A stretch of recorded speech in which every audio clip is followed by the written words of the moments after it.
दामोदर यादव विरोध कर रहे हैं इस यात्रा का। देखिए, हमें उनके बारे में किसी भी विषय का पता नहीं है। उन्होंने विरोध किया, हमने वो वीडियो देखा, हमें इससे कोई बुराई भी नहीं है। सबको अपनी अपनी बात कहने का अधिकार है, सबको अपने अपने हिसाब से अपनी बात रखने का अधिकार है। जो हिंदूवादी हैं, यदि हिंदू एकता चाहते हैं तो वो हमारा सहयोग करें।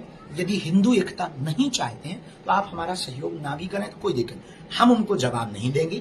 इस देश का एक एक हिंदू बच्चा उनको जवाब देगा। ये हमारा दायित्व नहीं, हिंदुओं का दायित्व है, क्योंकि हम हिंदुओं की लड़ाई लड़ रहे हैं। हमारी निजी कोई लड़ाई नहीं है। न हमने किसी के बैल छोड़े, न हमने किसी का कोई अपराध किया है, न हम किसी को भला बुरा कहते, न किसी मजहब को भला बुरा कहते, न हम इस्लाम के विरोधी, न ईसाइयों के विरोधी। हम सिर्फ न हम जातियां मिटाने की बात कह रहे हैं, ना हम कुछ।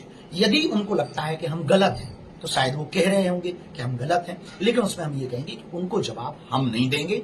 एक एक हिंदू बच्चा उनको जवाब दे।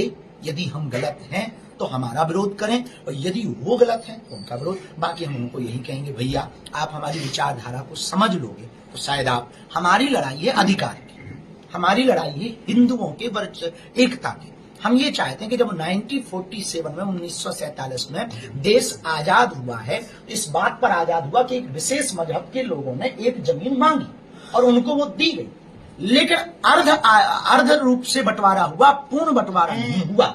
हम चाहते हैं इस देश में कि आप, यदि आपने एक मजहब के मांग पर एक टुकड़ा दे दिया तो अब शेष बचे हुए भागों को हिंदू राष्ट्र होना चाहिए।